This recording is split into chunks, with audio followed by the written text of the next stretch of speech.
के लिए किया और क्यों किया? 4 चरण के चुनाव हो चुके हैं और इस 4 चरण में अलग अलग अवतरण में मोदी जी दिखाई दिए हैं। पहले चरण में उनको मुगल रूल याद आया, मटन मछली मुर्गा याद आ गया, माँ से महंगाई, माँ से मणिपुर, माँ से महिला नहीं याद आई।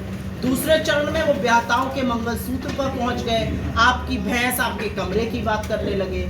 तीसरे चरण में आते आते वो अपनी आगामी हार को देखकर इस कदर बौखला गए कि उन्होंने अपने आंखों की पुतली, जिगर के टुकड़े, दिल का जिसको कलेजे का टुकड़ा कहते हैं, अडानी अंबानी को भी स्वाहा कर डाला। ये कह कर के वो बोरों में भर भर कर, टेम्पो में लाद लाद कर काला धन बांटते हैं। ये अलग बात है कि वहाँ पर अभी ईडी सीबीआई इनकम टैक्स नहीं पहुंची है। और चौथे चरण में आते आते नरेंद्र मोदी जी ने गजनी का किरदार धारण कर लिया। नरेंद्र मोदी जी कहते हैं, मैं अगर हिंदू मुसलमान करूँ तो मैं सार्वजनिक जीवन में रहने योग्य नहीं हूँ, जिसका वजूद ही वो करके है।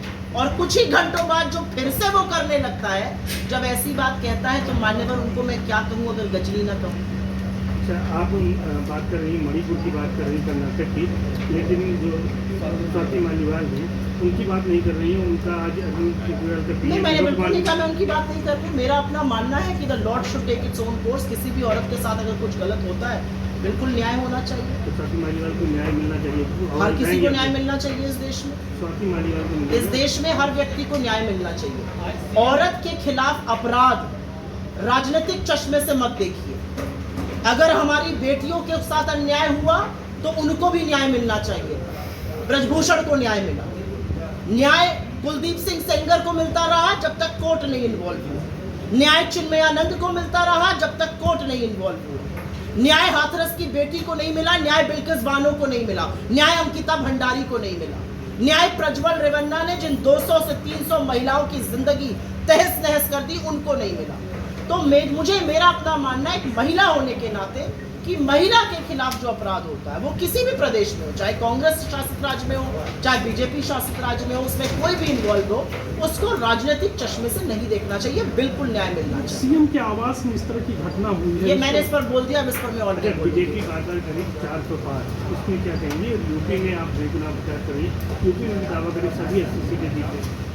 आपने एक बात कही मित्र की बीजेपी कह रही है, बीजेपी कह रही थी 400 पार, अब कहीं नारा नहीं लगता है 400 पार का, क्योंकि 400 पार के नारे की असलियत जनता समझ गई। 400 पार का नारा दिया और अनंत हेगड़े से लेकर द्रौपदी अरविंद और उसके बाद फिर ज्योति मिर्धा, लल्लू सिंह, गिरिराज सिंह लगातार संविधान बदलने की बात करने लगे। तो जनता को समझ में आ गया कि 400 पार का नारा असल में साजिश है संविधान को बदलने की, असल में षड्यंत्र है आरक्षण को समाप्त करने का। और वो जबरदस्त तरह से बैकफायर भी हुआ, जनता ने भी मन बना लिया दूध की मक्खी की तरह से बीजेपी को निकालने का। तो बीजेपी अब ये नारा कहीं नहीं बोल रही है, पहले बोलती थी। पर बीजेपी करी यूजीसी और इसके साथ साथ पीओके वो जरूर ले आएंगे अगर सत्ता में आए तो। हमारी सेना में इतना शौर्य है और हमारी सेना में इतना पराक्रम है कि 71 में जब सारा विश्व एक तरफ था तो इंदिरा गांधी जी ने आंख में आंख डालकर पाकिस्तान के 2 टुकड़े कर बांग्लादेश को जन्म दिया। हमारी सेना में इतना शौर्य और पराक्रम है, हमें पूरा विश्वास है हम जिस दिन चाहें उस दिन पीएको को ला सकते हैं। 400 की क्या जरूरत है उसके लिए? अच्छा, राहुल गांधी जी हम रायबरेली से फाइट कर रहे हैं, सोनिया जी ने उनके लिए प्रचार किया, किस तरह की उनकी जीत देख रही हैं और इसके बाद क्या वो प्राइम मिनिस्टर बनने जा रहे हैं? मुझे लगता है देश की सबसे बड़ी मार्जिन से राहुल जी जीतने जा रहे हैं। मैं कल रायबरेली में थी, जिस तरह का उत्साह मैंने लोगों में देखा है, जिस तरह की आशा और एक उम्मीद बांधकर लोग खड़े हैं, 5 लाख से एक कम वोट नहीं आएगा राहुल गांधी जी की विनिंग मार्जिन में, ये मेरा अपना विश्वास है। इंडिया गठबंधन जब हम जीत जाएंगे तो तय करेगा कि कौन क्या बनेगा, और इस पर मैं टीका टिप्पणी नहीं करना चाहती हूँ, लेकिन कांग्रेस पार्टी की एक सिपाही होने के नाते राहुल गांधी जी को मैं अपना नेता मानती हूँ, उनसे प्रेरित होकर राजनीति करती हूँ, उनका साहस और उनके हौसले की बहुत तारीफ करती हूँ। मेरा बहुत मन है कि वो प्रधानमंत्री बने। लेकिन रायबरेली में 200% है। उनसे ज्यादा प्रधानमंत्री मटीरियल कौन है? उनसे ज्यादा पढ़ा लिखा कौन है भारत की राजनीति में? उनसे ज्यादा समझदार कौन है? चाहे कोरोना हो या चाहे चीन हो या चाहे डीमोनेटाइजेशन हो, चाहे अर्थव्यवस्था हो, हर चीज का तो उन्होंने आगामी चेतना दी थी नरेंद्र मोदी जी को। नरेंद्र मोदी ने नहीं माना और उसका खामियाजा देश को भुगतना पड़ा।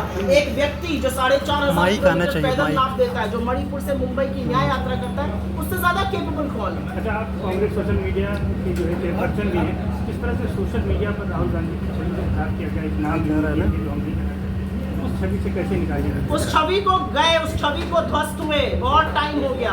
अब तो जो रंगा पुता सीआर है उसका रंग उतार दिया हमारे सोशल मीडिया ने। जिस युग की आप बात कर रहे हैं वो युग बीत चुका मान्यवर।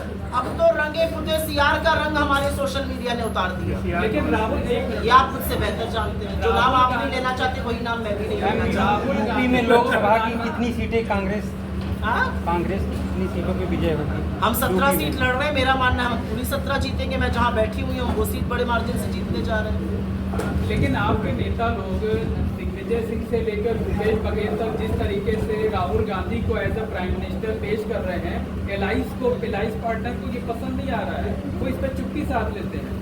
एलाइस ने आपसे कुछ कहा है कि आपकी कोई वार्ता हुई है? जवाब नहीं देते अखिलेश यादव जी से। आपकी कोई वार्ता हुई है क्या? आपकी कोई वार्ता हुई जी है? बिल्कुल, बात हुई, तमाम जगह चल रहा है वो। आप अच्छा, देख रहे मैं हैं। एक प्रेस वार्ता में थी 4 दिन पहले। जी। अखिलेश जी से सवाल पूछा गया, जी। उन्होंने उसका जवाब ये नहीं दिया जो आप कह रहे हैं। उन्होंने कहा हमारी स्ट्रैटेजी का हिस्सा हम आपके साथ साझा नहीं करेंगे। जी, तो पहले तो आप लोग ये कहते थे कि जब हम सवाल का 5 में जवाब तय दे दिया करेंगे- मैंने। अब आप बाल के खाल मत। ठीक है, धन्यवाद। Thank you, बहुत धन्यवाद।